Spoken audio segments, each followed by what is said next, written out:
Okay, fellow modelers, here we go with the Star Wars Iron Modeler 2-week contest. I am beginning, and I am doing the Naboo Starfighter. Here's the parts.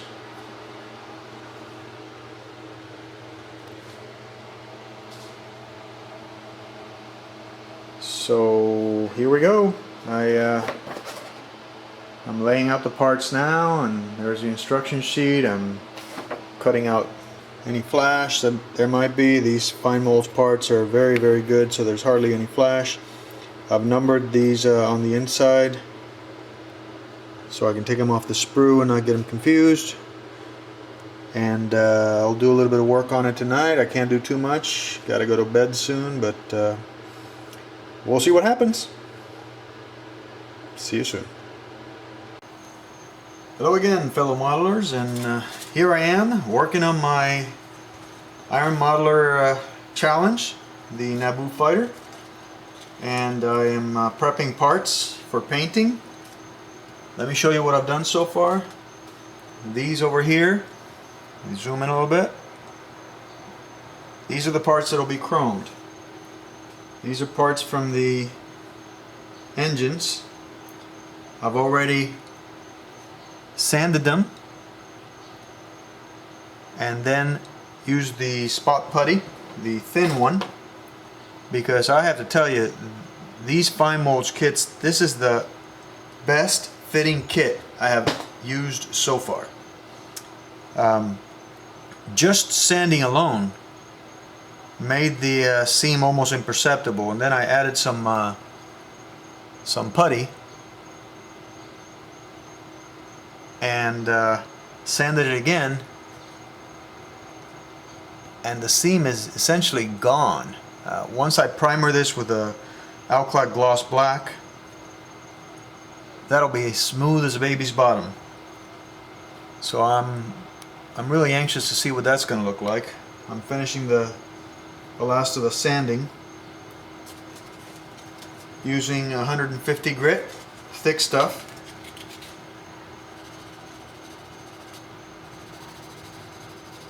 And I have to say, the results look amazing so far. I mean, the seam has essentially disappeared for the most part.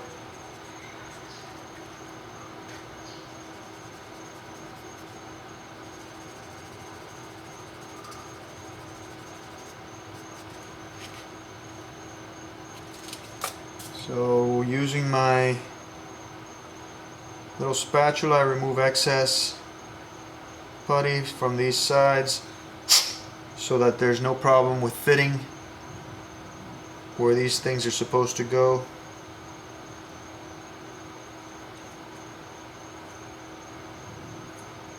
Okay, so now over here, you lower the camera a little bit. Here are some of the yellow parts, the ones that are going to be burnt yellow. And these parts were a long part and a short part that goes in there, and again I sanded with 150 grit before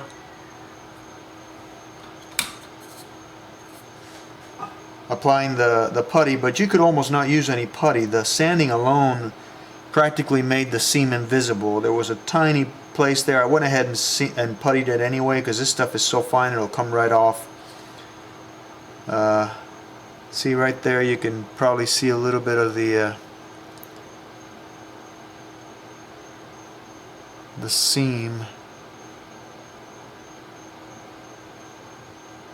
but it's almost imperceptible. And once I sand it and then repaint it, I will I'm sure I'm going to get an amazing result because the kit is so well made and the paints I'm going to use are wonderful. Now I'll be primering it first, a light coat of gray primer,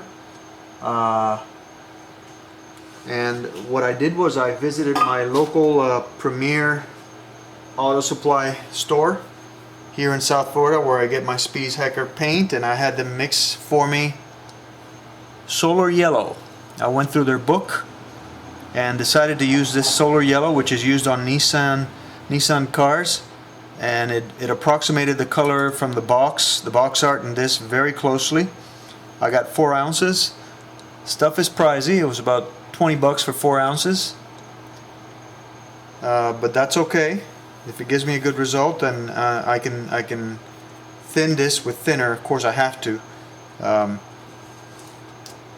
After I primer these parts, I'll repaint them so that they take on the final color. This is just some yellow that I got because I needed yellow, but this was more. This was about 8 ounces. It was 28 bucks. So that's my progress so far, and I'll come back and give you a shot of what I've been doing when I get further ahead. Okay, here are the parts after applying the gloss black.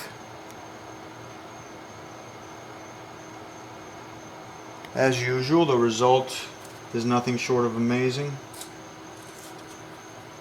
This stuff is really glossy and beautiful. I expect the chrome effect will be very, very sweet when it's applied. I'll just let them dry and continue working on my yellow parts. See you soon. Okay, parts are sanded, puttied, sanded, and primered. And I have to say I am extremely pleased with the way these have come out. These are the 2 parts that I had shown you earlier, which I'd puttied. I'd sanded, then puttied, then sanded some more.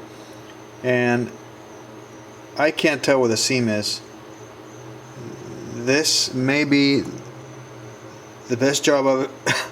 I don't want to sound cocky, but this may be the best job I've done on seams so far.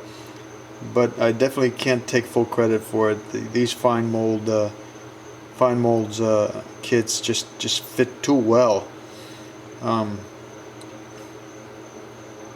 A big shout out to Boyd for giving me a tip on sanding before puttying. I wasn't aware you should do that, and it helped tremendously.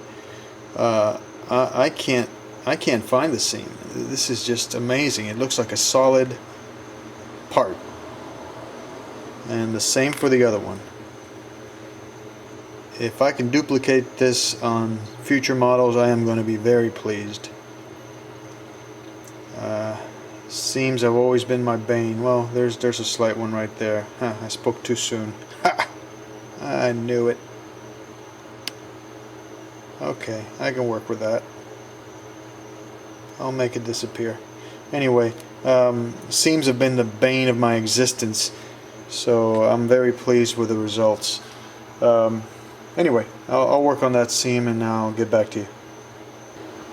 Okay, I'm back, and I have finished applying the chrome to the parts that are supposed to look metal-like, and as usual, this Alclad chrome does not disappoint. Look at the reflection of the light off of it.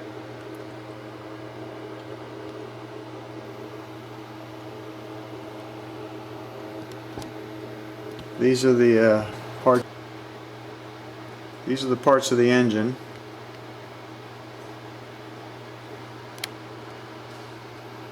And the tips. I'll just show you.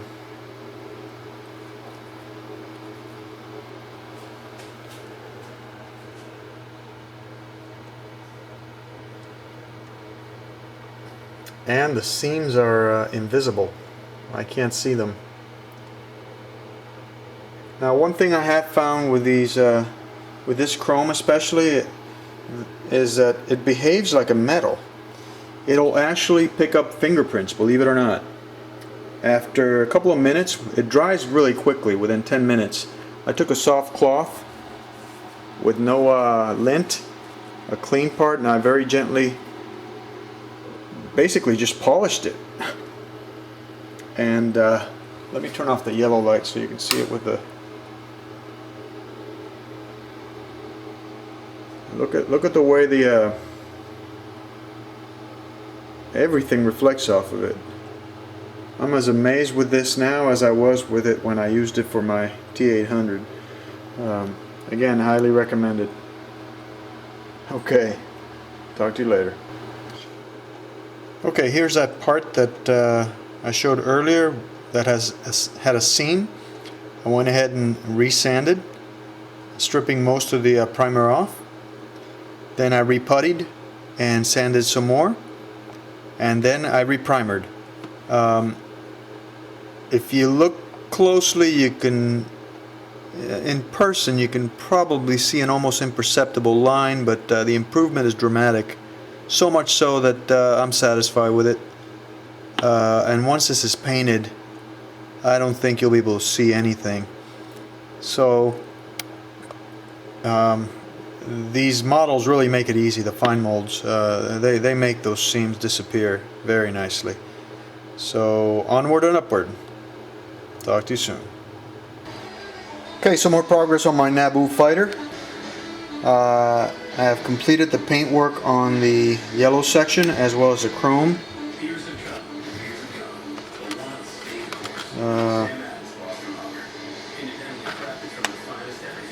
And I've completed the paintwork on the detail parts of the cockpit. Painted these in stainless steel alclad. Did the pilot. So-so job on the pilot, and I still have to work on my figure painting, but it's good enough.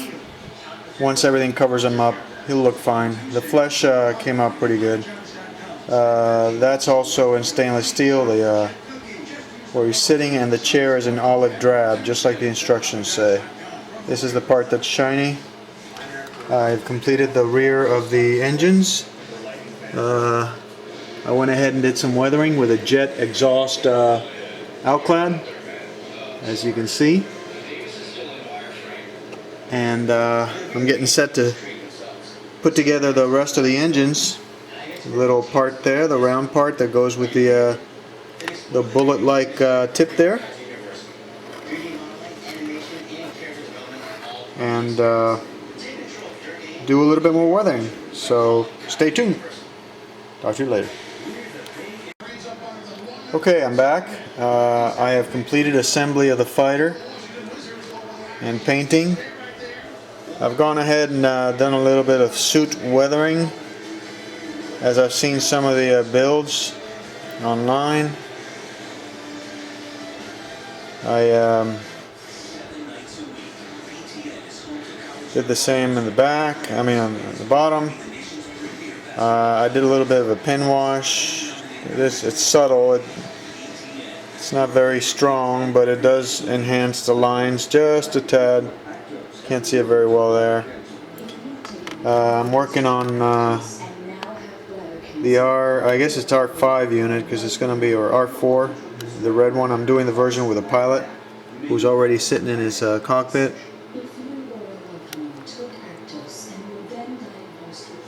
And put the decal on them and glue them in place, and then I'll hold off on putting the canopy on because I had a little problem with it.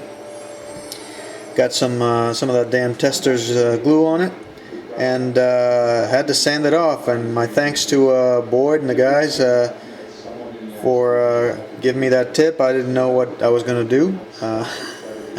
I sanded it down with some 1500 grit, and then applied future polish on both sides and got it nice and shiny again. So very pleased about that. And now I am masking off the 6 straw hat 5mm LEDs, which are pre-hazed, which I'll be using for the base. The reason I'm masking them off is because I am going to paint a chrome ring at the bottom, right there at the bottom, to duplicate what's on the scene. Let me see if I can pull this up for you guys. This is the model I am sort of following the guide to, and as you can see in this scene from the movie, there's lights on the floor, and they have silver rings around the bottom. So I'm going to try and duplicate that as best I can by masking off and painting with the Alclad chrome, the LED. Hopefully it'll look good. So that's my progress so far, and I'll put up some pictures in the SFMA forum as well. So I'll see you guys later. Okay, I'm done with the R4 or R5 unit.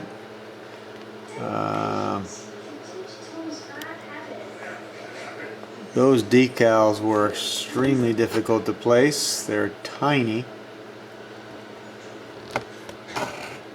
but they're on there. And I'm also done with the lights for the floor.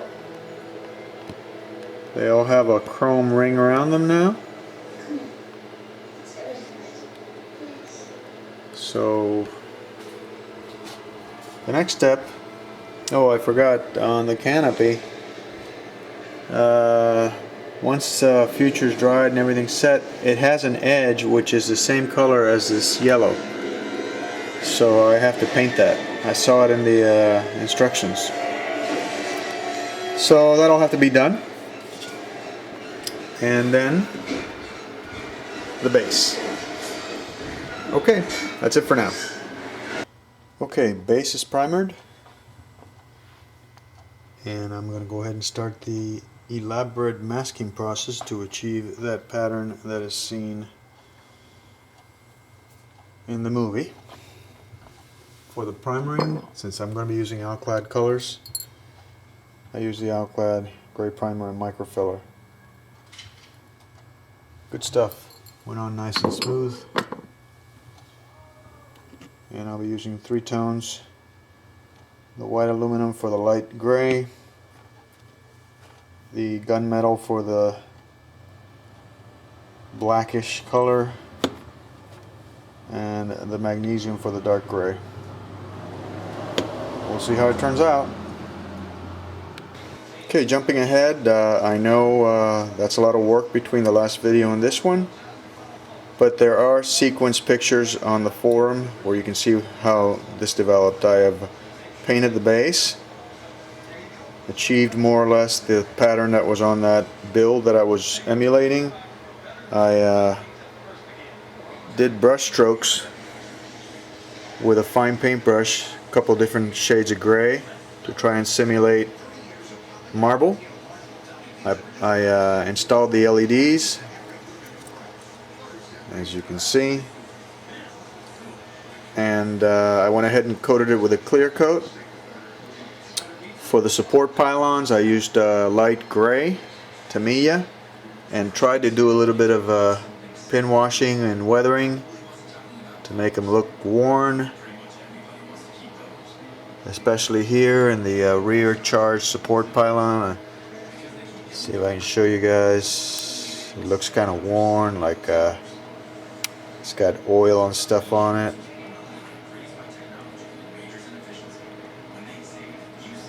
Okay, and presently I am trying to repair the canopy. I've had some problems with it. I think I finally succeeded, and I've got it masked off. I'm going to paint the edge, which is supposed to be yellow, the same shade as the hull. First I'm painting it with primer and then with a yellow, and then I will coat it with Future to get the shine back. I've been sanding it with 1500 grit, both on the outside and inside, to get it repaired from the scratches and messed up paint job from before. Anyway, that's what I've done so far. Of course, you guys have seen this already, I believe. If not, there he is.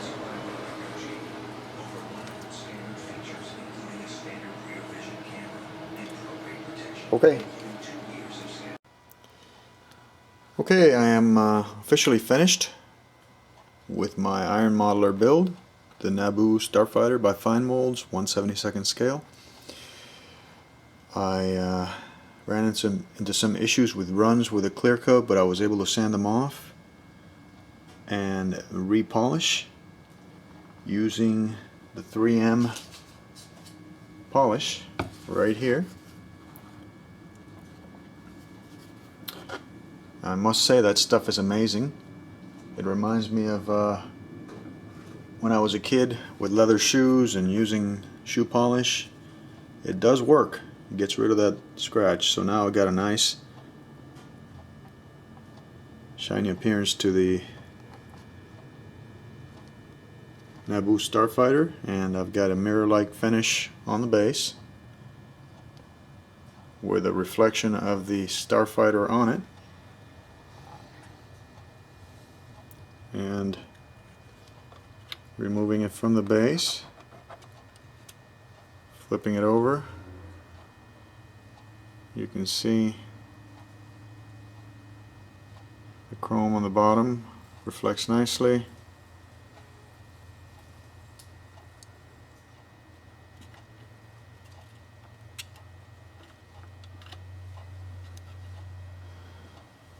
And finally,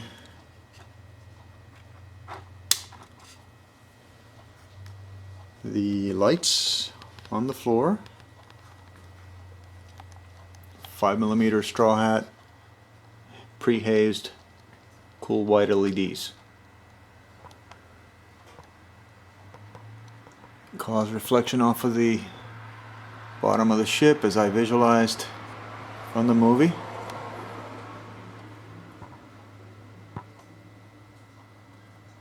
Pretty close. It's what I wanted to achieve, sort of a mirror-like impression. Hopefully I did that. The trickiest parts here were not the paint job or the chroming, but actually fixing some of the errors. The canopy, well, I polished it with a polish compound. It did shine to some degree. Still a little hazy, but I'm going to have to accept that and call it battle damage from the battle with the Trade Federation. And the weathering is pretty nice. I'm happy with how that came out. All the decals.